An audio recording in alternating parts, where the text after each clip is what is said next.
Yes, Malvika. Well, stay on with this, Mehendi, as we take a closer look also at the report which is in front of us as we continue to, of course, dive into the details of this preliminary investigation report as well. So, the biggest thing, of course, that we just saw was that at 8 hours 8 minutes, the aircraft achieved maximum recorded airspeed, and immediately after that both engine 1 and engine 2 fuel cutoff switches transitioned from run to cutoff position within a gap of 1 second. Now, after this, what we see here is that at 8 hours and 8 minutes 52 seconds, they transition back from cutoff to run.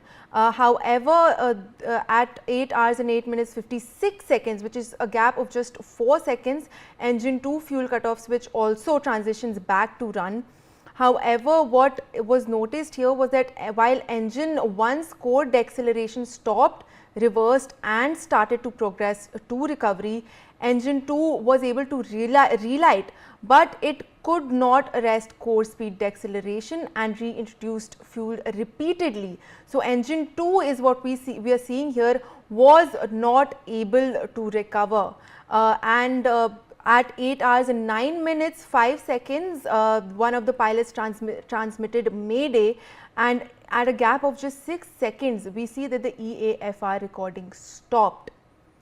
So, this is of course why after this the ATC did not get any response after receiving the Mayday call. Now, of course, they have also shared some details regarding the progress of the investigation. The wreckage site activities including drone photography have been completed. Both engines also have been retrieved from the wreckage and quarantined, while other samples, a few samples have been taken. Components of interest have also been taken for further examination. Another important detail, of course, is that at this stage of investigation, there is no recommended actions to the Boeing 787-8 or to the GE GEnx 1B engine operators and manufacturers. So, while there is no recommended action to either the Boeing aircraft or to the engine manufacturers, it is important also to state that they specify that this decision has been taken at this stage of the investigation. So, Mehendi, of course, we are seeing Mehendi Garg, of course, continues to be with us. We are seeing that further investigation is continuing. Components of interest have been quarantined for further examination, and there are no recommended actions currently that have been suggested for either the Boeing aircraft or for the GE engine operators and manufacturers. So, take us through the details, please.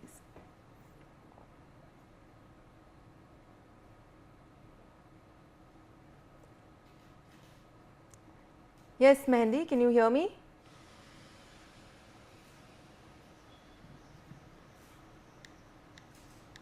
Yes, Malvika, I can hear you. Indeed, investigation is underway right now because it is just a preliminary report. And if we talk about what all has been mentioned once again, Malvika, then, we talked about engines, that how pilots tried to recover both the engines, and engine 1 got partially recovered. But if we talk about engine 2, then in the report it is mentioned, and I'll, read out for our viewers as well, that engine 2 failed to recover before impact, and the aircraft was airborne for only 32 seconds, and it crashed 0.9 nm from the runway into the hostel. So, these are the exact statements that have been put up in the report as well, Malvika. And talking about what all previous checks were done before taking off, then it was mentioned that, fuel tests were done which were okay, technical tests were done which were reported okay before taking off. And also, after takeoff, it is mentioned, Malvika, that the thrust levels were found at idle, and one of the major talk of the town was the black box, that it will be it will be the black box which will give us the reasons that what all happened in that particular flight, where it all went wrong. So, about that black box also it is mentioned in the report, Malvika, then that it showed, as in the black box showed, the takeoff thrust was still engaged but suggesting a disconnect or failure. So, the black box, which is one of the key component of an aircraft, of an airplane, also showed disconnection or the failure just after a few seconds of the takeoff. And it has been mentioned that fuel tests were done and fuel tests were said to be okay, and no kind of contamination was there before checks, before takeoff as well. And AAIB also said that the credentials of the pilots and medical fitness was also checked of the pilots before taking off, and everything was okay before taking off. But after the takeoff, what all happened, because it has been mentioned that there was a cut-off that happened, which led to the engine failure, and one engine completely got hampered because of that. So it is evident also with the voice recording that is mentioned in the report, in the preliminary report, Malvika, where the pilot is asking that why did you turn it off. So other pilot replying that he did not. So indeed it was a major we can say a technical fault that happened, a technical glitch that happened, and more information will uncover after more investigation, because this preliminary report has been issued now. Air India will also, have also said that they will support the ministry in the upcoming investigations as well. So we can say that there are more things that will be there to be uncovered. So we'll have to wait for that to have an understanding that what exactly went wrong on that day. Yes, Malvika. Well, Mehendee, I also in fact have currently Captain Surjit Panesar, aviation expert, joining me on the broadcast.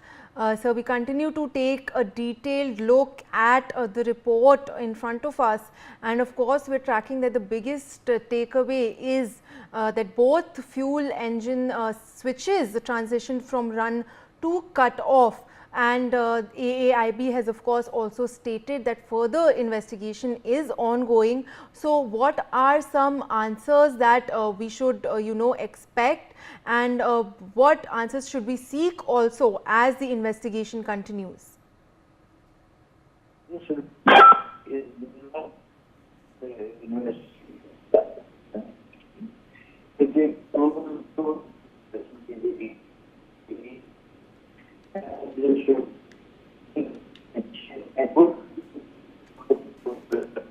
Well, sir, there seem to be some issues with that connection over there. We'll get that checked out. Meanwhile, Mehendee Garg, of course, continues to be with us.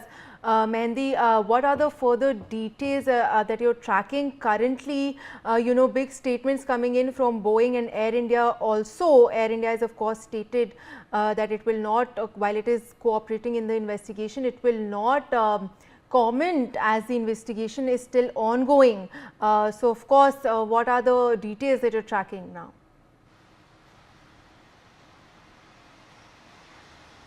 Well, rightly mentioned, Malvika, the investigation is still ongoing, and there are a lot of questions that still to be answered, that what all happened in that Air India flight. So talking about the preliminary report once again, that the major takeaways for the viewers as well to understand, to have an understanding that what all is mentioned there and what all went wrong in that Air India flight. So it is mentioned that how the flap setting was to be 5 degrees, and also the gear down were normal for takeoff. And also it is mentioned in the report, Malvika, that there were no bird activities or weather issues. It is mentioned very precisely, Malvika, that the clear was sky, the visibility was good, there were no bird activities, and the airplane did not get hit with any kind of bird in the air as well. So it is mentioned clearly about that as well. So one of the major questions, that how the engine got changed from run to cut off, still remains, because this is one of the major takeaway from this preliminary report that has been out by the AAIB right now. And indeed, the co-pilot, the pilots were also can be heard. It is mentioned in the report that they were talking to themselves about the engine to be to showing cut off in that from run to cut off. So this is one of the major question, that how the engine the airplane that took off from the from the levels to the air got had so much technical glitches just after going in air, and after 32 seconds only the engines got from run to cut off. So indeed this is the major takeaway from this preliminary report as of now. But indeed right now the investigation is still underway. There are more things that have to be investigated in this matter. Yes, Malvika. Well, Mehendi,